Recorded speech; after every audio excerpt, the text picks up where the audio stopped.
All right, man. Today, in my opinion, is going to be one of the more special episodes that we did because of my white skin. We're talking about Going back to your roots. we're talking about the guy who influenced a generation of little white kids to gravitate towards rap. Yeah. Influenced a lot of rappers too. Influenced a lot of rappers, but was also influenced by a lot of rappers. Like that was the other thing is like he was able to. Oh, damn! Probably should let you guys know who it is that we're talking about if you don't know already. But we're talking about Eminem, aka Slim Shady. Slim Shady.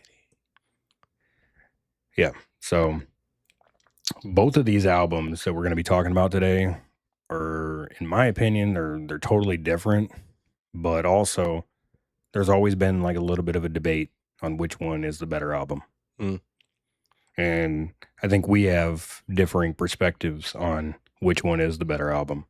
In my opinion, I think the Marshall Mathers LP is a better album. Which I'm excited to get into because I've always liked the Eminem Show. I'm someone I've always said I really fucking respect the shit out of Eminem. Love him. Think he's one of the best rappers that ever did it. But drastically different albums. Like I feel like the Marshall Mathers LP is different than the Eminem Show. So yeah, it'll be interesting to kind of examine those. Yeah, I felt like the Marshall Mathers LP was more of like it was a Slim Shady album. Like it was like the alter ego of just this wild character that was thrown into the mix of the world of hip hop and sounded so much different than what other artists were putting out at the time. But you could also make the argument that he was able to do that because of him being white. Yeah. Like he was able to say some wild shit back in the day. Yeah, but it didn't come without controversy. Like I feel like people always forget Eminem was like probably one of not the first rappers, but one of the like big rappers that used to get talked about like politicians and fucking pastors and shit, and his music was going to send us all to hell. It's kind of crazy because like nobody had. I mean, obviously people had some shit to say, but a lot of that '90s rap was revolved around like gang violence and shit like that. There was a lot of beef back in the day with Biggie and Pac, and nobody really had shit to say about that. But because Eminem came out and he was attacking like boy bands and like corporate America and like what was wrong with America at the time, like that's when all the politicians decided to come out and try to get this man canceled, and like there were protests going on and stuff like that. So they didn't care so much about the violence that was happening. They were more so concerned with the fact that their power was being questioned. That's interesting. It's me, so of course I always associate it with the fact that he was white, and that all of a sudden little white kids were wanting to listen to rap music, and so that scared the shit out of politicians and pastors and people alike that were just like, the violence and shit is fine when it's happening in Compton or Watts, but like if you're trying to get it in Beverly Hills or like Calabasas, this is blasphemy. You can't have that shit. Well, and the violence on his albums too were directed towards like it was a lot of like directed towards like women and like gays and stuff like that. Like there was a lot of controversy on both of these albums. Back then, people. What's that? Said those were different times back then, people.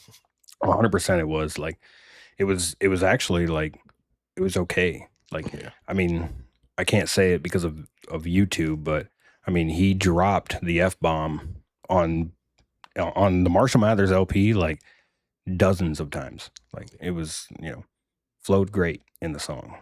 But which it's crazy to think that I'm like the Marshall Mathers LP came out in what 2002, 2003, 2001, I believe. Was it 2001? And I'm like, just how different our country was as like an entity in and of itself. Because I'm like, I can't believe I'm admitting this. I remember saying the F-bomb like all the fucking time. Like, I have never said it. And I am you're a liar. I'm an ally of the alphabet people, and you're never going to hear me say anything different. And in fact, this album, now that I'm thinking about it, is one of the worst albums to ever drop because of that. But on a more serious note, I think a lot of what he was saying back in the day needed to be said. Yeah. maybe not as harshly, but I mean, that was what was kind of unique about him is that this artist that could come out and kind of use his freedom of speech to say whatever it is that he wanted, and he had the benefit of having fair skin and being able to say it. Yeah. Which, you know, kind of makes me wonder like why he was so widely accepted by like black artists back then, because I would imagine that there would be a little bit of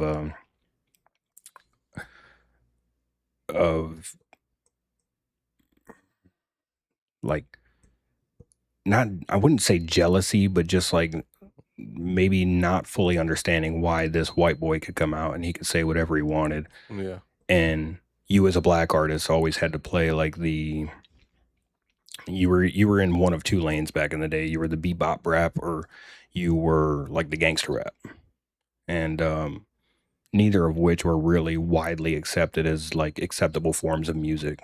No, not back then. Not back then at all.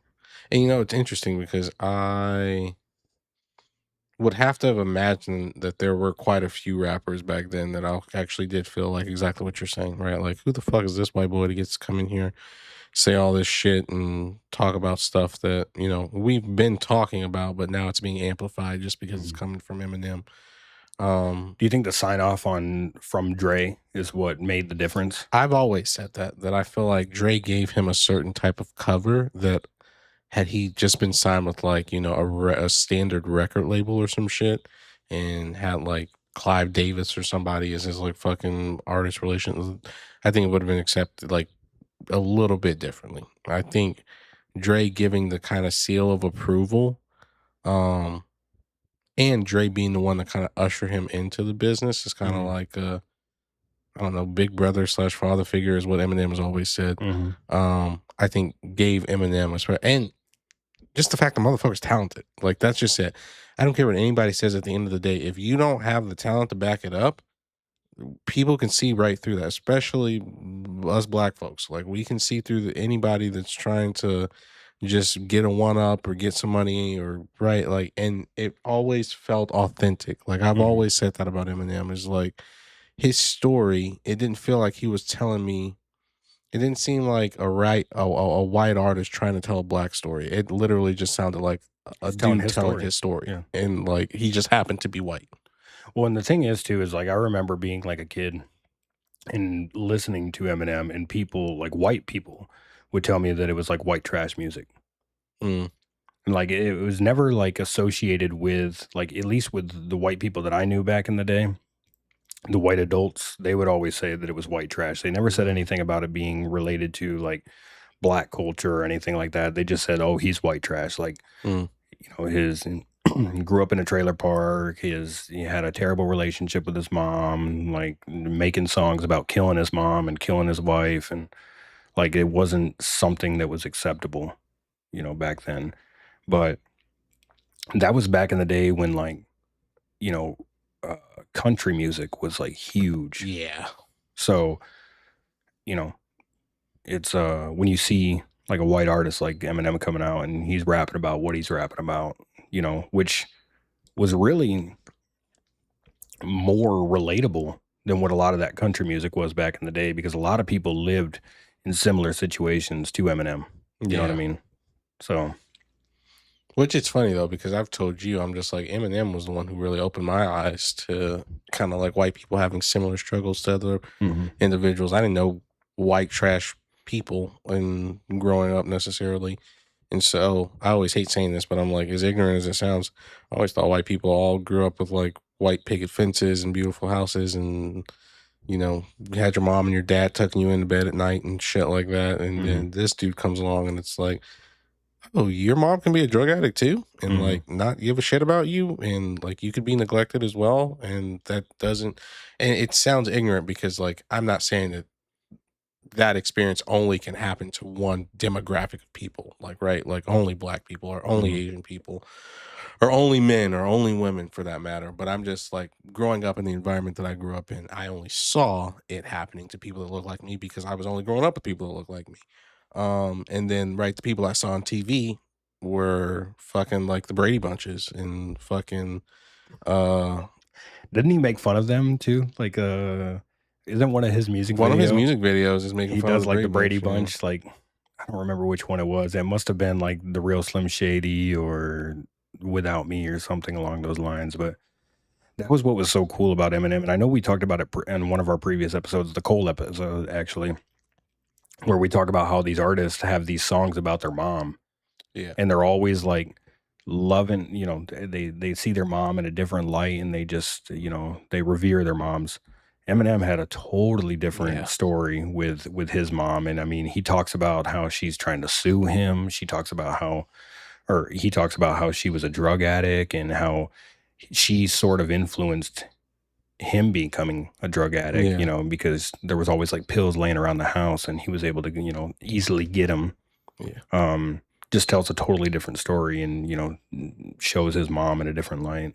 Yeah, because it's cleaning out my closet where he's just like, remember when you said you wish Ronnie was dead or Ronnie died? That's and you right. wished I it was am me. dead to you as can be. Yeah, and I was just like, God damn! Like for a mother to be able to say some shit like that to her son as well, I'm just like, it goes to show what kind of mom you had. Yeah. Like, well, in the music video for that one's deep too.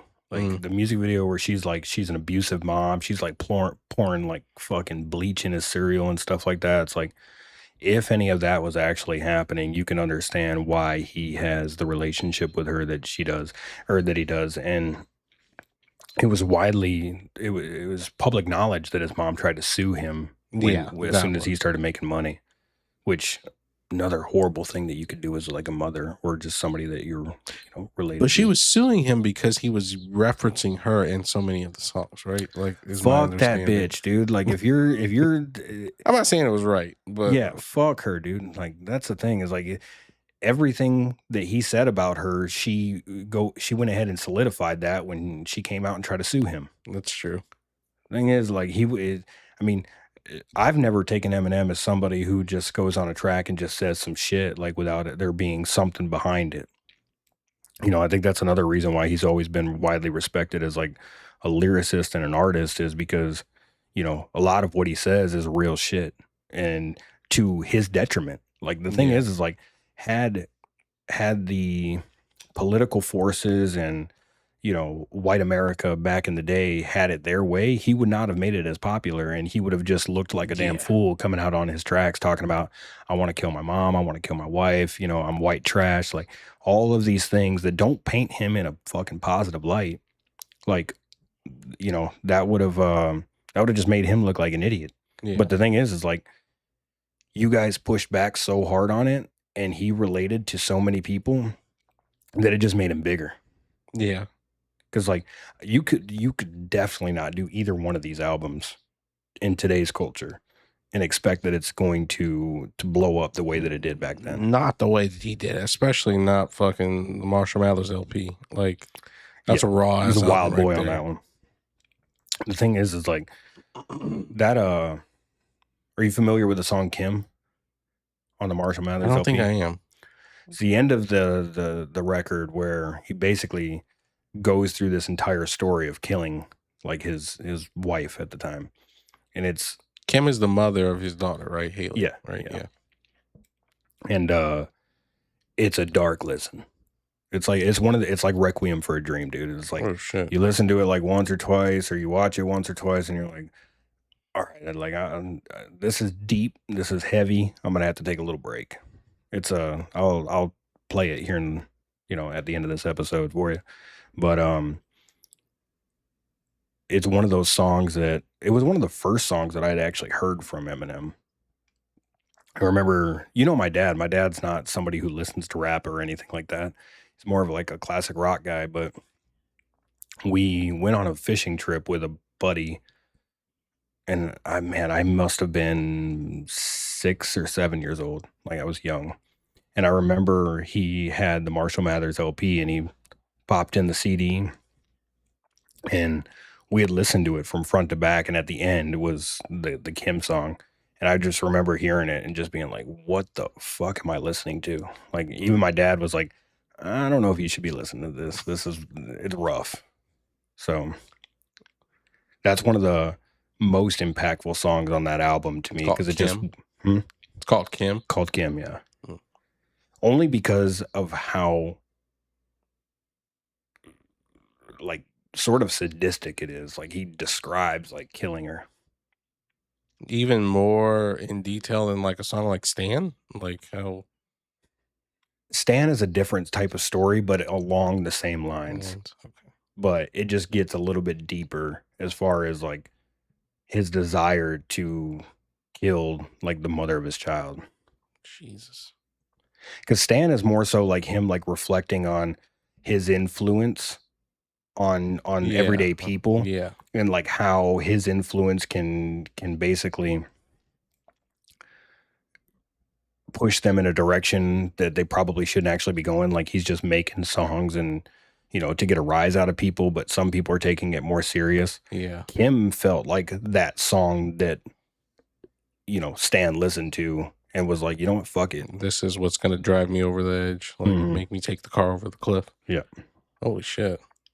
And going on the subject of Stan, is there a better song out there as far as like storytelling? It's funny because when I was listening to the Eminem Show, I was thinking, I was just like, gosh, the skits that he used to include in these albums were just like, bar none, like they were really, really fucking good, but really creative in an extent that like you have to listen to the album in totality, right? So you have to listen to it from front to back in order to even understand what the skits are. I so it's funny because I'm just like the way you feel about Stan or what you just said about Stan, I'm like, I feel like you could say that about so many of his songs, right? Like the storytelling, which is what to me makes him such a great artist, is his ability to like weave a tale within the song itself so that you're literally just listening to listen to the tale, not the song, the actual story that it's telling. Because when I was driving down here, I was listening to Cleaning Out My Closet, which is literally one of my favorite Eminem songs. And I was just sitting there thinking, I was just like, the fact that you were able, because I was a kid, what I would have been like 10, 9 when that song first came out, maybe. Um, but the fact that at 9 years old, I remember sitting in the car and just sitting back and thinking, like, holy shit, like the things that your mother put you through and the things that your mother said to you, that's some fucking like, that's one, some flawed, like crazy shit, one, but two, what a master of storytelling that at 9, like you were able to break the song down so that a 9-year-old could comprehend, understand, and somehow find not just meaning within the song, but like a sense of belonging, right? Because I'm not gonna sit here and act like my mom was the most abusive thing. She was probably more so like verbally and emotionally abusive than anything else. But like, That song though was like an anthem for every boy that was mad at their mom. yeah, Like even if exactly. your mom like just said like, no, you're not gonna eat ice cream past 9 o'clock. You were like, Yeah. fucking, I'm cleaning out my closet tonight. Like you were just so pissed, dude. Like that song just made you gravitate towards like I'm angry at my mom, and this is like I remember like every time I got mad at my mom, I would go in and I would pop in the Eminem Show into my 5 disc CD changer because I was a bad bitch Oh back then, yeah. and I would listen to that song. And like my mom was probably just like fucking probably just annoyed. Like I literally told you couldn't go outside, and you're sitting here telling me that you're gonna fucking kill me. You know But what? How about you go clean out your actual goddamn closet? Since you exactly, just like got so that's much what she fucking was. energy right now. Yeah, I mean, such an impactful song, and like the way that he was able to not only talk about his disdain for his mom, but also like you felt sympathy, like he felt Yeah. sympathy for like their relationship within the Yeah. song. Like he's like, I'm sorry that this is what it's going to be, but like we're never going to have a relationship. And like there were parts of the song where you could feel he felt sympathetic, and other parts of the song where he was like, fuck you. Like, I mean, I think at one point he talks in that song about how Haley won't even be at his mom's funeral. No, Like, yeah. wild shit to say, and just goes to show like how much anger he had back then. So you really feel for him because Yeah. nobody wants to have like a bad relationship with their mom. No, no, no, no, no, definitely not, right? And like because he wrote about his mom in so many of the songs, I would agree with you, right? Like he probably yearned for some type of relationship with her. She just wasn't, it sounds like, able to give it Well, to it's not him. like an absent dad. No, Like, yeah, you know what I mean? So it's like you were forced to live with this woman who you felt like made your life hell, like yeah, for many years, and then continued to make your life hell even once you've now made it into this world of success. And like, you know, she continued to be like, for better or worse, like a cunt. a Like, bitch. Yeah, so,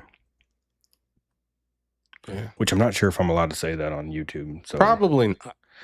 I'm sorry. I'll go ahead and maybe bleep that out, or we'll let it ride and fuck it. We'll do it live. But All a bitch isn't much better. probably. But also, if you're working at YouTube, go back and just look at the story of Eminem and his mom, and you could probably sympathize with her being called that. Because Yeah. I mean, it is what it is. And again, so many of his tracks were dedicated to his mom. Not like dedicated in this, but like about his mom, Mm-hmm. about the relationship or the lack of relationship that they have with one another. Like, yeah. But that was by far the one that stood out the most. Like, I think that was the most well produced song, for the masses, because everything else is like, I'm gonna kill this bitch, and Yeah. it's kind of hard to listen to that. Yeah. Like, That was definitely one that was for the radio. yeah, Cleaning out my closet. yeah. I mean, in my opinion, though, like out of both of these albums, there is not a better song than "The Way I Am." Like, I think that lyrically, that song to this day stands the test of time, and it just went. It goes to show like how talented he really was, because like that entire song was basically him shitting on what it means to be famous, and like basically his relationship with his fans. And you know, his true hardcore fans always look at that song as being like top tier Eminem. Like, but that's probably why that song and Stan are really the two reasons why I think it's a better album Really? than the Eminem Show. Yeah. Really? I mean, the Real Slim Shady was definitely like, it was a fun song back in the day, and especially like how he was able to market it. Like, do you remember, was it the VMAs where he brought out like A bunch of Slim Shady 1,000 Slim lookalikes. Yeah. Shadys or I something think like that that? was And the they were like VMAs. walking into the venue. What a fun fucking time to be alive, to like Yeah. witness that. Because like that really was what it was like back in the day. Like, there were so many people that were like out dyeing their hair bleach blonde, Bro, like the trying to be long, just baggy like white Eminem. shirts. Yes. Like, he just made it so much cooler. Like, he really was the bridge between hip hop culture and white America. Like, Yeah. and you know, nowadays you could say that he would, you know, that he culturally appropriated, you know, That was black actually a culture. question that I had. What's that? Do you ever feel like Eminem culturally appropriated black culture specifically? I think that he was around a group of people that allowed him to rock the same style. And but I don't think that his music was really tailored towards black culture. And like we talked about earlier, I think that he had the white trash story, and that there was hints of that within black culture, like just poverty. Like, really, that's really what it boils down to. Is a lot of rap music back in the day was tailored to like violence, you know, poverty, the struggle, like kind of like it always has. Mm-hmm.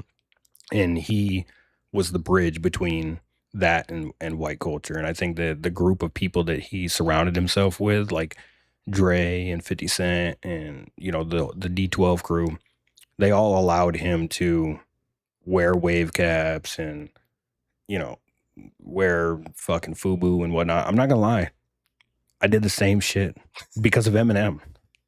Like, I'm not, you know, I had a wave cap as like a little kid, knowing damn well I wouldn't get no You weren't waves. getting waves. But you seen Eminem do it, and you're like, shit, it just looks cool. Like, Yeah. I know that there's a function behind it, but because he was walking around with a wave cap on, I was like, oh, bro, like everybody can walk around with a wave cap. Good luck doing that shit nowadays. Yeah, no. Although, no, I feel like now you'd probably be able to get away with it. Maybe fine. Drake. Like, I hate talking about this motherfucker in every episode, but I mean, like, what white artist are you seeing nowadays that's going to rock a wave cap Yeah, or like no. the FUBU outfit or the starter kit. It ain't happening. Nah. And every white artist you see nowadays, like, eventually transitions out of fucking rap Out of music. rap, yeah. Like Post Malone's fucking doing some country bullshit now. MGK's off thinking he's a rock star. Like, Mac was the only one who I was was still gonna true say to the Mac Miller, crowd. man, fucking He was rest in still true. peace.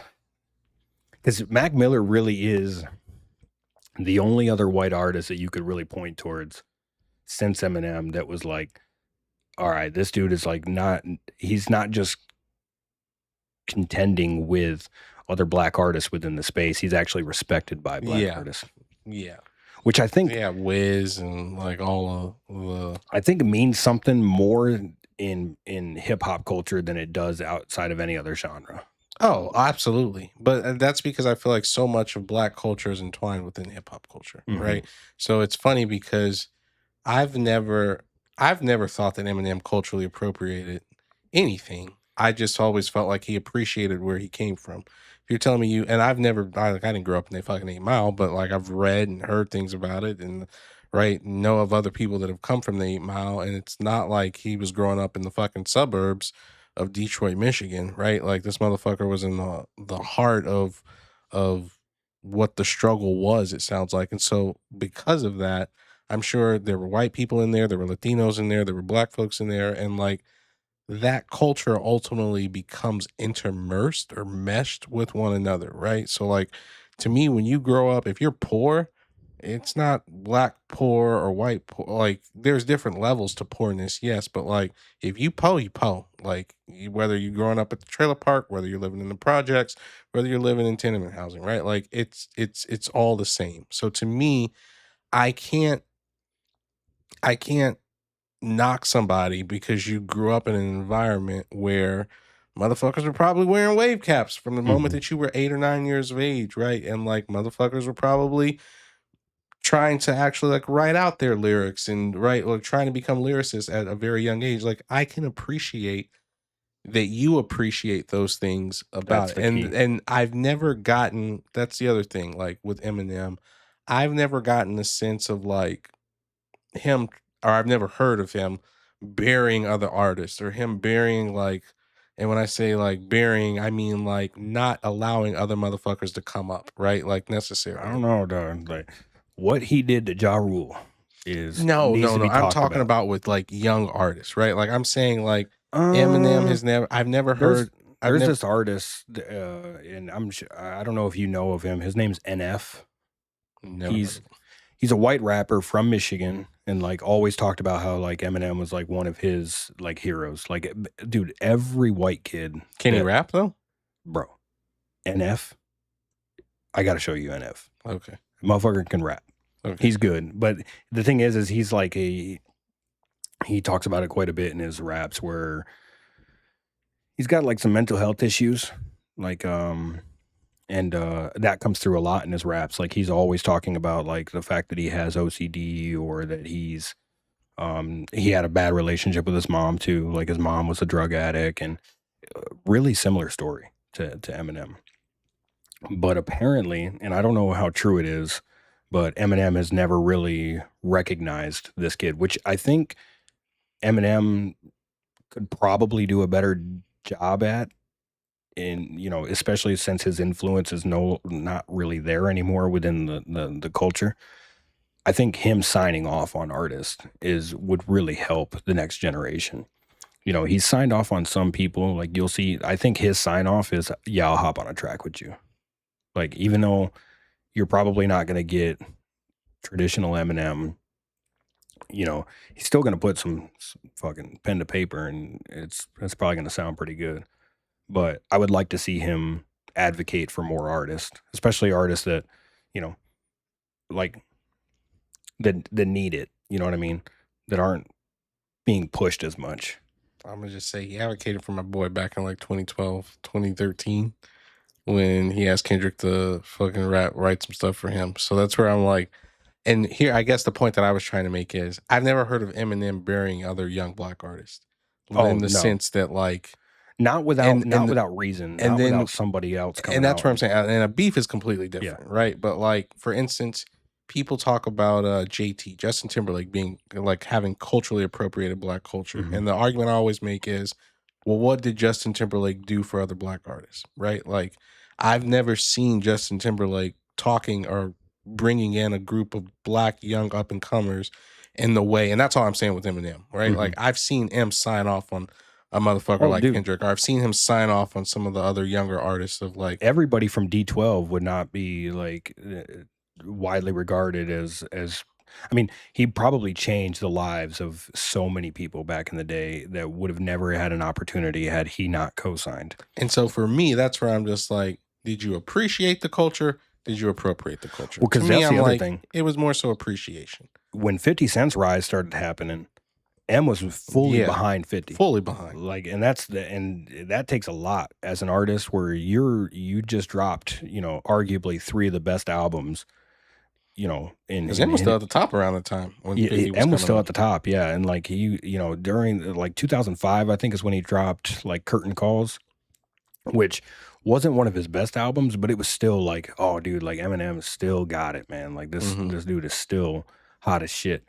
And during that time, that's when 50 started really popping off, and Yeah. he co-signed 50 like nonstop. He was always supporting 50. So, shit like that is good to see, and it's no wonder why him and 50 still have like a really good relationship. But I mean, going back to your earlier point, I don't know that you could say that he's ever like appropriated black culture, um, but appreciated black culture is probably the best way to put it. Yeah. That's my thought process. But because he was always like accepted in these spaces too. That was the other thing that was a little bit strange about him. Is Again, though, I don't think it's strange when, like, if the talent is there, the talent is there. And I think that's like, no matter what culture you're talking about, a motherfucker appreciates but when there a was still truly haters though. talented. Well, yeah, there's going to be haters in everything that you do. Like, everyone, you're always going to have haters.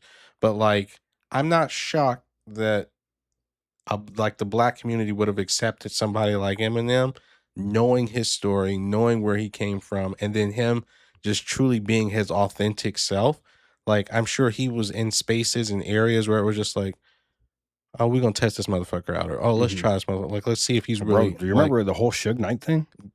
what happened with him and Suge Knight. Basically, Suge Knight was like about to like whoop Eminem's ass at like one of these award shows, and Eminem was like, "Fuck it, let's go." And this was Suge Knight when Yeah, Suge Knight was terrifying. Like he yeah, was holding motherfuckers out the window, and I mean, that's the thing is that Eminem's like a little guy too, and you're talking to. I mean, Suge Knight would Suge have Knight's like six fucking five, yeah, like he would have 300 beat the pounds. fucking brakes off Eminem. Yeah, But Eminem always had that "fuck you" attitude. Like I don't care. Like you beat my ass. yeah. And that's another thing why I But think that that's he's gonna get, always been and really that in and of respected. itself is gonna get you Yeah. some respect right Hmm. there. Yeah, Yeah, because I mean, Suge Knight was the boogeyman back then. Like everybody was terrified of him. Like, and Eminem was, basically called the bluff on it. It was like, dude, I don't give a fuck. And then I think like what happened at the award show, like he walked right past like all of them in order to go get like an award or something like that, and people, commended him for that. But yeah, man, he's definitely a special artist. Like he'll always be on my Mount Rushmore for obvious reasons oh because yeah. he's talented, not because he's white. Oh man, would Eminem be on my Mount Rushmore? Absolutely, absolutely. Right. Just growing up, I mean, like his music was so pivotal to like so many points in our lives. Like, Dude, I was obsessed. I'm not even gonna lie. Like just growing up, like I remember I brought it up to you earlier, the little teen yeah, magazines that they would have, and they would always have like, popular artists that were going off at the time. And then I used to beg my mom and dad to like buy me these fucking bullshit magazines that would have like the likes of like Britney Spears and Justin Timberlake and like the boy bands and the girl bands. Cause that's really when Eminem popped off, that was what was popular. oh yeah, Like boy NSYNC, bands, girl bands. Britney and shit. Yeah. Yeah, And I used to beg them in order to buy me that just because I knew that Eminem would have like a page in there that I could pull out, a picture of him and put it up on my wall and shit like that. I sound like a stan, but I mean, he really had like that type of grasp on just American culture at the time. Yeah. Well, and I mean, like, yeah, he was huge because I always think back to the early 2000s. It would have been what 2001 and two when like all of the pastors and because my grandma's a minister or whatever, so like we would go to church and it was you can't let your kids listen to that Eminem music. It's the devil, and he's gonna Yeah. get y'all sent straight to the pits of hell and this, that, and the other, and blah blah blah. And it was crazy to me because, and we were talking about this a little bit earlier. It's just like this nigga singing about the same, like he's rapping about the same shit that other people have been rapping about. Like it's not any necessarily different, but for Mm. whatever reason, because he's more mainstream, like now everyone's latching on to this whole like, oh well, because I don't even remember it being rap music being bad. I just remember it being Eminem was bad. Like M specifically, and his subset of rap music was going to say get me sent straight to the pits of hell. Well, he talked about that a little bit in "Sing for the Moment" on the Eminem Show, where it was Yeah, basically like he was a white guy, and the worst fear of like white parents back then was their kid wanting to be like Eminem. yeah. And I don't know if that was because it was attached to rap music, or if it was because he was literally rapping about killing his mom and his girlfriend, and Yeah, that I probably mean, wasn't a good look. yeah, he was saying wild shit back Yeah, he then. was. So you know what I mean? It's I'm sure back then, yeah. Just like the whole Marilyn Manson thing. You remember when they tried Oh, blaming dude, Marilyn yeah. Manson on the Columbine Columbine? or whatever, yeah. It was just like that. So, and Marilyn Manson actually makes like a really good point about that whole Columbine thing on an interview where he basically talks about how how are you going to blame me for this type of culture, but on the same day of Columbine, we'd like bombed like one of these Middle East Mm, countries like a ridiculous amount of times. Like Bill Clinton sent like a whole bunch of bombs over and blew up little kids in another country, and he's like, how am I the violent one? yeah, How am I the one causing violence? He's like, yeah, like I have an odd look, but Marilyn Manson really wasn't out there like saying like go shoot up your school. Like no, yeah, he wasn't doing anything like that. And that was another thing that Eminem brought up, in one of his songs where he's like talking about how kids are getting bullied in school and then they shoot it up and then they blame it on Marilyn. That was mhm, in The Way I Am. mm, So I don't know.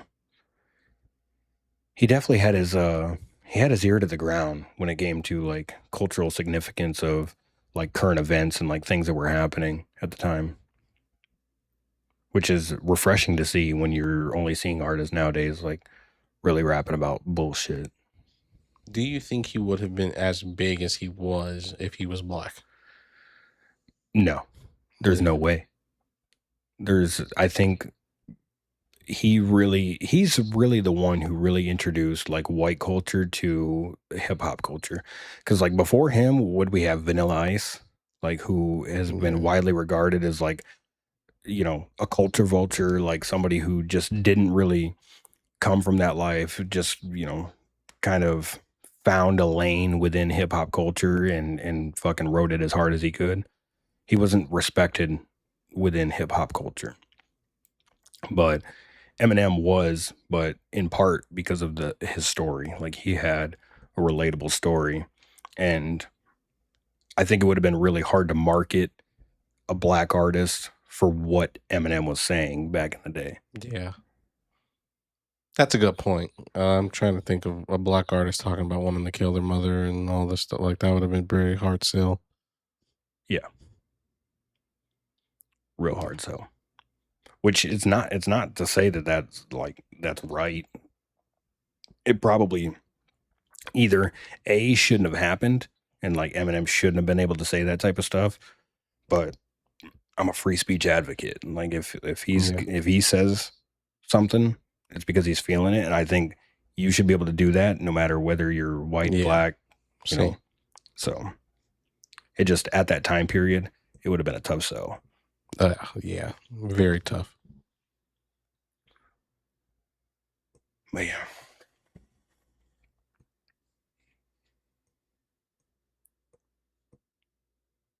Because didn't 8 Mile come out in between these two albums? 8 Mile came out in 2003. Okay, Yeah. it would have been after the Eminem Show then. Because what another significant moment. Yeah. Are we sure the Eminem Show came out in 2003? 2002. 2002? Okay. And the Marshmallows LP came out. It had to have been either 2000 or 2001, but I'm pretty sure it was 2000. Okay. It was around the same time period. It was like the end of May in 2000, and I think the end of May in 2002. Okay. That sounds about right. So, which is kind of crazy to think that these albums have been around that long. Bro, and they've been able to stand the test of time. 26 years? 26 years. 26, 28. Crazy. Yeah. But again, I'm not surprised. Like, the Eminem Show is such a great album. Like, but not better than the Marshall Mathers LP. I don't know. Let's just go ahead and pull out your top 5. I'm gonna pull out my top 5, and we'll let the audience decide which one's a better album. My top 5 from the Eminem Show would be obviously Cleaning Out My Closet, because I said that earlier. Without Me. It's a fun fucking song. Till I Collapse. Another good song. Sorry to cut you off, but and I don't want to pull you away from your thought process, but one of the best workout songs ever. Till I Collapse? Yes, dude. Yeah. I could see that. Dude, so good. Every time that song comes on, I'm like, dude, I'm about to just work out till I die. Like, my heart rate starts fucking going. I need to add that to a workout playlist then, and then actually get in the gym and start working out. Okay, what did I say? Cleaning Out My Closet, Without Me, Till I Collapse, Superman. Superman's a good one. Which is a really good one. Shocked I hadn't seen that music video really up until today. Or if I have, I just couldn't remember it. I remember that one, dude, because like it was one of those music videos that you weren't really allowed to watch back in the day, like especially as like a little kid. Because the uncensored version, you actually see the chick's tits. Like, I think Eminem like moons the camera at one point, which he was always somebody that was not afraid to show his ass, which is a little bit strange. Like, that's, especially knowing what we know about the industry now. Like, how many artists have probably been bent over. He was pretty homophobic too back in the day. Like, some would say the most. Yeah. Like, he was, he went in on the alphabet people. Yeah. But, all right. So you got Superman, Without Me, Till I Collapse, Cleaning Out My Closet. And then White America. I'd round that out. White America's a good one. That was a really political, you know me, I love politics. So I'm like, that was a super political song. Absolutely. So my top 5 are going to be, obviously there's the Real Slim Shady was a fun song and culturally significant at the time. He did some fun shit with it.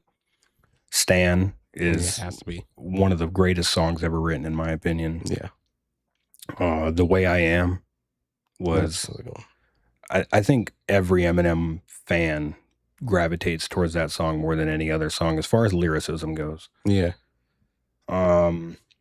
What was another fun one? Marshall Mathers was a fun song on that album, describing his life. And controversial take, but I'm going to throw Kim in there as another one that I think everybody should at least listen to at least once, because it is deep. It's heavy. I got to go back and listen to that. Oh, dude.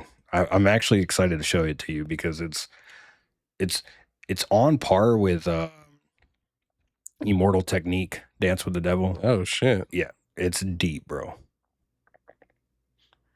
So. Okay, yeah. I'm going to have to give that one. I definitely got to give that a listen to. Yeah. And what's funny is I'm like, I've probably heard Kim, but then I'm like, as you were talking about, I'm like, no, that's some shit that if I heard that, I would have remembered. Like, no, like the hook is like, so long, bitch, you did me so wrong. I don't want to go on living in this world without you. No. If it's not ringing a bell, then it's not ringing a bell. Now I'm even more excited because I feel like you may not have ever heard this song before. I don't think I have. It's deep.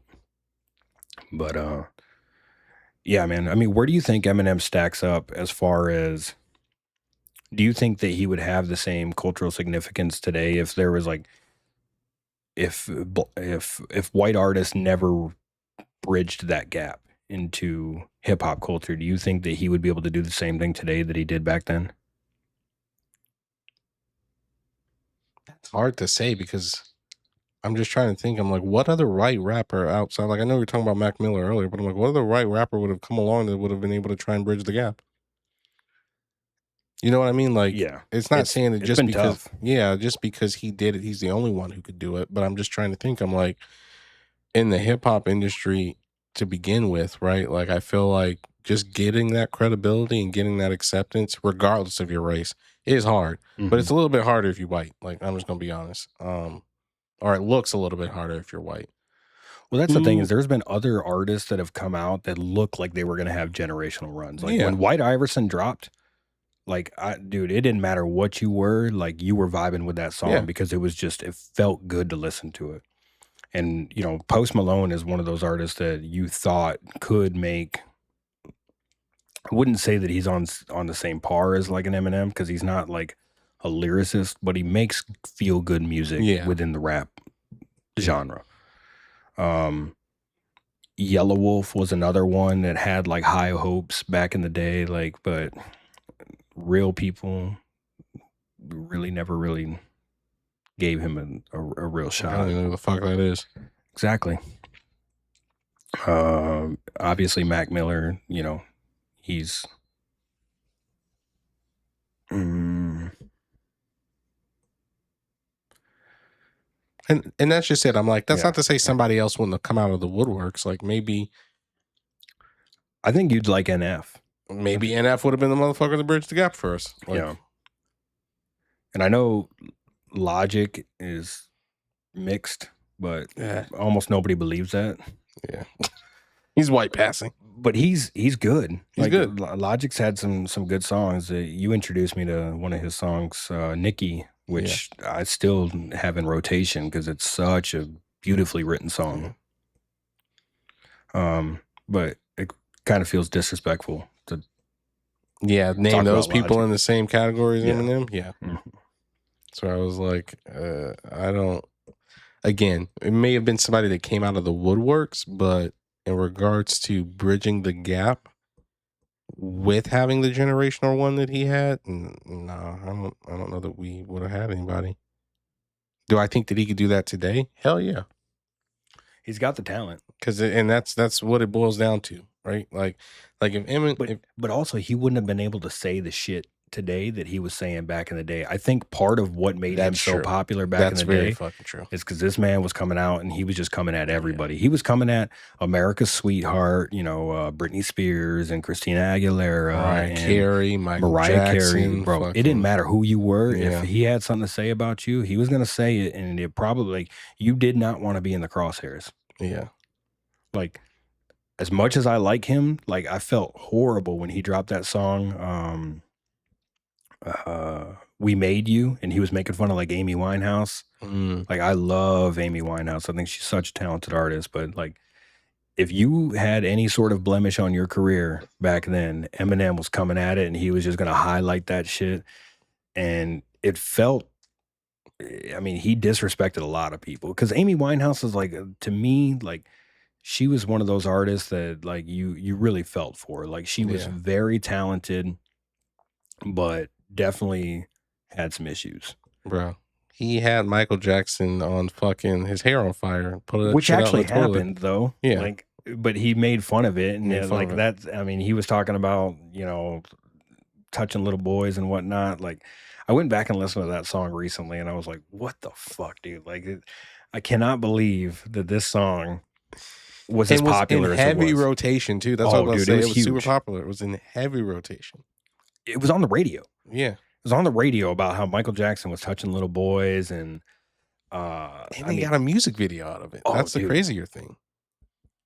Like, did a whole fucking music video, a huge music a video huge too. music video. Cause I'm like, I remember that shit being on like fucking VH1, MTV VH1, back in the EMT. good days. Yeah. Like all in heavy rotation. So that's where I'm like, yeah, everybody back in the day, everybody used to get it from Eminem. Yeah. Now Michael did get kind of the last laugh because he bought his fucking catalog, but Oh, did he? yeah. So like Oh in my gosh, Michael Jackson is such a fucking G, 2002, bro. Like, as 2001, as 2002, soft as Michael. that man looks, dude, he just did some fucking horror. That's the fucking Joseph Jackson in him or something. Because Yeah, he, it is, bro. So then, no like after shit, that, right? Every time it's just like, yeah, play that song as much as you fucking want. I don't give a damn. I'm making money off this shit. bro. It makes you wonder what they did to Michael. Because if he was out here buying up everybody's catalogs like that, Bro, I've said it numerous times, right? Like it amazes me that Michael Jackson purchased that Beatles catalog in like 1980 something, 88, 87 maybe. 5 years later is when the first allegations come out against him about being a pedophile and fucking with that Jordan Chandler kid, and he settles that off. Literally, they investigate him from that point on until the trials in 2005. Like the FBI is just like mhm. pulling in information, getting all this shit on him, all this stuff. And yeah, didn't find. I blame Michael Jackson's team around him though, because guess what? You ain't like I don't think that any of the allegations were credible, but you weren't doing yourselves any favor, You bro. weren't. You were on interviews talking about I don't see a problem with boys and girls sleeping in my bed with me. Like that's not an issue at all. And I'm like, Bro, and even as the biggest MJ fan, I've told you this a million times. I'm like, even as the biggest MJ fan, like, love him to death. bro, I just never my kid's not understood. going to spend the day with you though. Thank you. My kid's not spending the night in someone else's bed. Like, that's just not the way that that works. Like, that that's not the way that the world works. And I've told people, I'm like, I could literally watch Jesus Christ descend from the clouds, beautiful blonde hair, blue eyed Leonardo DiCaprio looking Jesus too, right? Like white Jesus. The moment that white Jesus looks me in the eye and says, Quan, I need Anaya to sleep in the same bed as me, this whole family is going to hell as a unit because Yep. that's just not happening in my eyes. So like that to me is where I'm like, yeah, y'all did him a little bit of a disservice because like if I worked for Mike, I would be like, Mike, hell no, these kids ain't sleep. Not unless like I'm sleeping in here too, so we can say it was like 3 adults in this bitch and like Hell no, dude. Like that's still weird as it's fuck, still bro. weird. It's still it's very fucking weird. But at least then you have eyes on like The thing is, dude, is like now that we live in the Epstein era where we realize that this shit was that's true happening, too. like there is no scenario in which any artist, like any adult, should be in a room alone with a child That's true. because we know what was happening, and there's been people for a long time that have talked about this and have always been written off as the crazies. Like Corey Feldman came out like a long time ago, like probably back in the 80s or Yeah. 90s, talking about how he was molested. Yeah. And the thing is like it doesn't just happen in the the the movie industry. Like it's entertainment in general. Oh yeah. The thing is like there's artists that have sold their soul in a way and have allowed these types of sick activities to happen in order to benefit themselves. It's horrible that it happens. But if you're Eminem and you're making fun of a guy like Michael for those allegations, I better not see you on the motherfucking Epstein list. That's true. And the thing is like you are on there, like allegedly. And, so it goes to show like what were you covering up or like Yeah. why were you highlighting these types of things so much? Is it because you had something to hide or is it because you were in the same circle as these people that were doing this? But then that doesn't make much sense because if you say something, they can say something. You know what I mean? So I don't know. Well, it There's makes some me wonder too. I'm like, was Michael really in that circle with y'all? Because to me, if he was, he probably still would be alive. Probably would bro, still be here. and the thing is too is like if you were an Epstein, like who is a better person to get on your motherfucking team than the world renowned Yeah. artist Michael Jackson? Yeah. If I mean he would have been on the island had Epstein had it his way. Yeah. But maybe he had fallen off by the time that Epstein had actually like, started doing the sick shit that he was doing. But I don't know. Makes you wonder. Yeah. This episode went dark quick. about the Epstein allegations, but Oh, just wait till we do a Michael Jackson episode. Fucking school y'all on quite a lot of stuff. yeah, I'm excited for that one. I think that you know, the movie, the biopic that just dropped was phenomenal.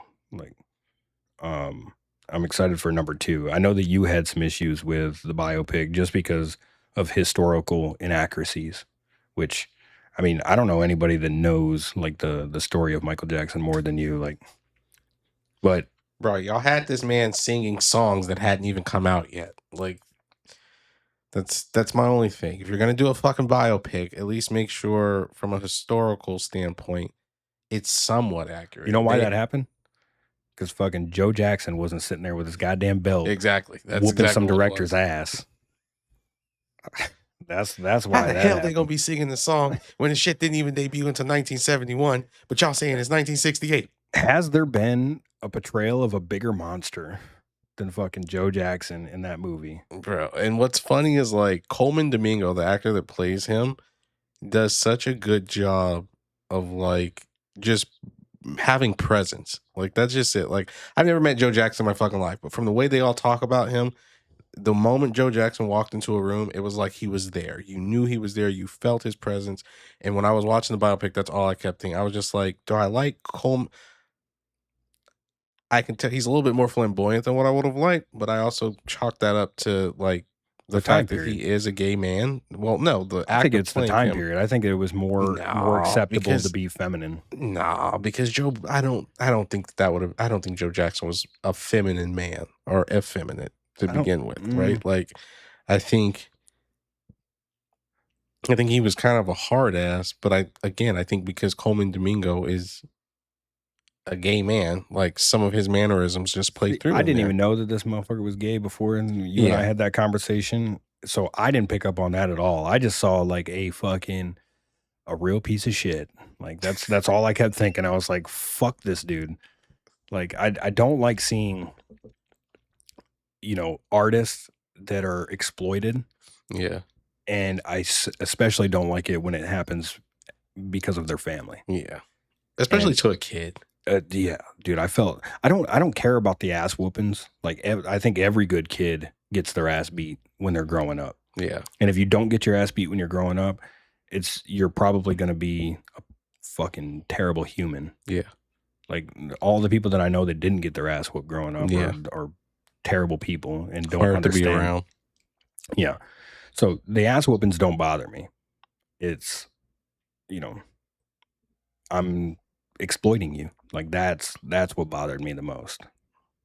I still, and we'll get into this when we go through the Michael Jackson album, but I'm like, I will say this: I, I got a lot of ass whippings in my day. I didn't fucking turn out to be the number one selling artist of all time. So like, Probably because you got ass whoopings for doing something that you weren't supposed to be doing, not necessarily ass whippings that were trying to make. I didn't like the way that you fucking danced right there. Now I'm gonna beat your ass, and I need that note to be a little bit higher. I'm gonna beat your ass. Like, you got school tomorrow and it's midnight, and you just had a show. We're gonna go ahead and we're gonna record another episode or record another song, and if you don't, I'm gonna beat your ass. Like that.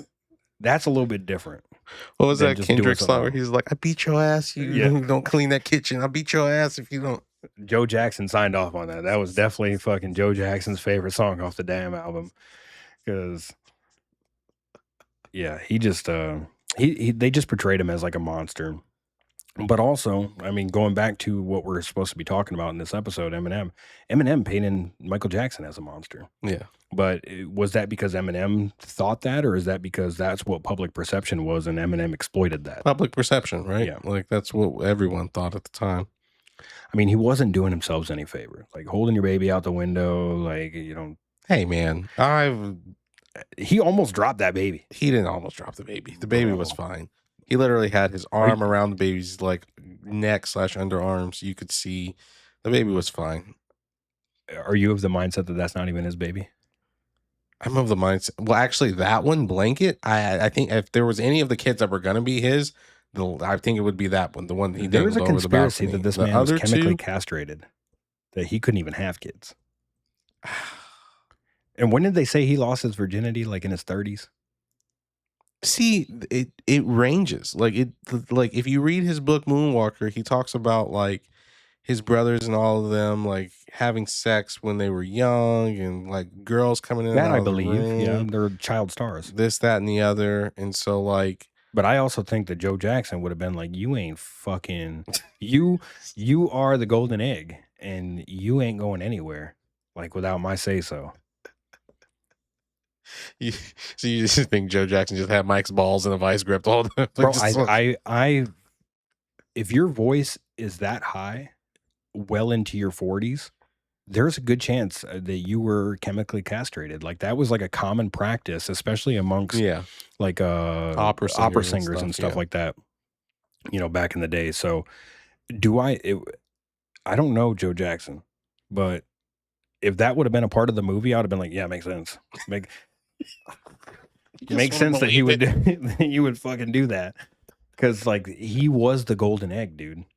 And the thing is Joe, I don't put it above Joe Jackson in order to say if this is what it's going to take in order to make sure that he maintains this voice, well, No, I agree with you there. I think that he would have absolutely done something like that. Yeah, I agree with you on that. Like Joe would have done whatever it took in order for them to stay number one. In many ways, he did. Yeah, I mean, credit to him. I mean, he saw an opportunity and definitely took it. Could you imagine if like Eminem's mom would have been as horrible? I mean, man, she sounded fucking. She sounded fucking just as sounded horrible pretty bad. as Joe Jackson. Yeah, she just didn't turn him upside down and beat his ass. She just neglected him and fucking told him he was a piece of shit. Yeah, I mean, which probably fueled bad. part of, but yeah. I'm sure that probably fueled a lot of his success too. Like, yeah, of Eminem's. Like, I think it's something to be said when you have a shitty parent, you're growing up in a shitty environment, and then like you reach a certain level of success. That just goes to show like how talented that person actually had to become in order to overcome it, though. Yeah, because like T-Bud, like Terrence Crawford, the boxer, his mom used to always tell him like, "You ain't shit." Like she used to pay little kids in the neighborhood to come beat his ass. And well, she would try. She would say like, "I got $10, $15 for anybody who could beat T-Bud's ass." And all them kids came in there and got their asses whooped. But that's the thing is like it created one of the greatest boxers of all time. Like had his mom been like, "Oh, you're the greatest, you're the best," like would he have worked as hard in order to show his mom that he was more than what she said he was? Like Eminem is probably the same thing. Like if his mom would have just been like a loving, caring mom, like you probably would have never gotten like an Eminem. Yeah. But the fact that she was such a bitch, like, I mean, there's truth to that. Like, I think what's the saying?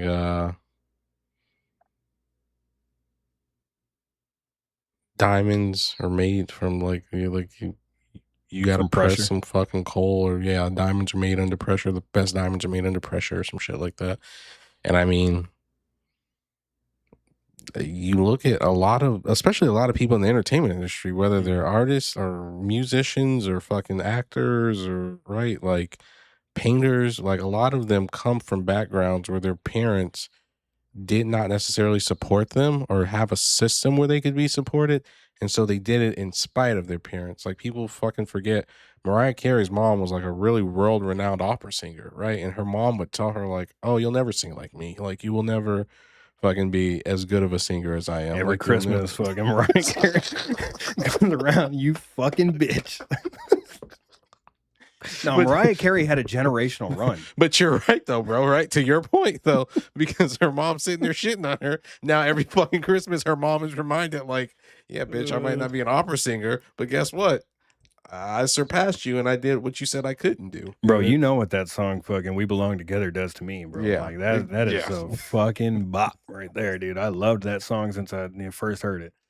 But which is also crazy that Eminem had beef with like Mariah Carey, but I think that happened because of like a relationship that they had. That's what I thought it was, right? I think he was like smashing her, and then she like didn't want to Said admit they to it or weren't something. Yeah, smashing, something right? like that. Like, Like, of yeah. course she's gonna like but back in those days, it wasn't popular as you for you as a woman to come out and be like, "This is who I'm fucking." Well, especially because Eminem already had a bunch of like fucking baggage that he was bringing along. So Yeah, like 2002, 2003 Mariah Carey, I don't think she would have wanted to have been associated with fucking Slim Shady at that level, fuck right? her, Like man. Like, I mean, he was cool, dude. Like, that I motherfucker was getting talked about by politicians and pastors alike, yeah, though. it Like was not Mariah good. Carey was America's sweetheart, That's true. like America's sweetheart. He just needed somebody that loved him. That's that's what this all boils down to. Like, if his mom would have loved him, we would have never got these damn albums. That's true. If Mariah Carey would have loved him, Probably wouldn't he have got would have Encore. been hosting Wild and Out and probably had about 14 kids. So it just depends. Yeah, he dodged a bullet, actually. Like, when you think about Nick Cannon and Nick Cannon's career, dude, like, he probably dodged a bullet. Should he be hosting Wild and Out?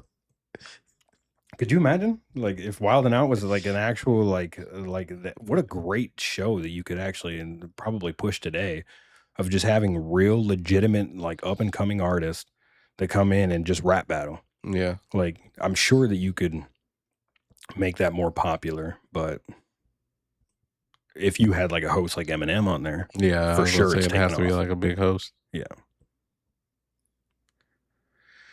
But yeah, man. What a fun episode, and I'm glad that we got an opportunity to talk about it. I know it's fun to talk about these two albums and say which one's better or worse, but I mean, you can make the argument that, I mean, these albums are one and the same. Like, this to me is like would have been a classic double album. Like, Oh, if you yeah. dropped it at the same time and just two different perspectives, Slim Shady and then Marshall Mathers, like, what a fucking crazy project that would have been. But I'm glad we got two of them. Yeah. And what's funny is I'm like, regardless of what your take is, they're still two of the best selling albums of all time. And Mhm. like for a rapper to be able to say that he's got something like that, that's huge. Over 20 million copies sold. And just the subjects that he talks about in the Yeah. album, like, it's something that probably it for sure would not make it today. You know, No. you couldn't rap about the stuff he was rapping about back in the day. Today, Especially but not using the rhetoric he used. Like it was bad. canceled with a capital C. Not one N-bomb though. Never. Yeah, that was another thing that I think that you could always respect Eminem for. I think that he did say it like once in like a rap battle, because I remember seeing like an interview where some dude said that he called him that, and he said that he was like, the bar was so fucking hot I couldn't even say anything. Oh, really? Yeah. He was like, dude, like, naturally you want to be mad, but then you hear the bar and you're like, God damn, did he really just say that? Like, respect. But crazy. But let's go ahead and wrap it up. Another episode in the books. I'd like to know from the audience that we do have, if there's any artists that you think that we should do an episode on, because after listening to Iceman, to be honest, I feel like I can listen to anything. Like, and hate to shit on that album again, but I mean, I really do feel like there's not a single album that I could not listen to now. Bro. After hearing that. He said, after listening to Iceman, I feel like there's not a single album I couldn't take on. I mean, if I'm just being real, like, y'all saw it in the last episode. I had nothing good to say about that damn album. But luckily for every Iceman, we have a fucking Marshall Mathers LP and Eminem Show. So yeah, just give us a suggestion as far as somebody that you think we should listen to. Here's the thing, like, I'm not against listening to anybody. It could be, I mean, I know country's taking off again right now. Yeah. But that might be a tough listen, but you know, we'll give it a try. But all right, thank y'all for tuning in, and we'll see you next time. Y'all have a good one.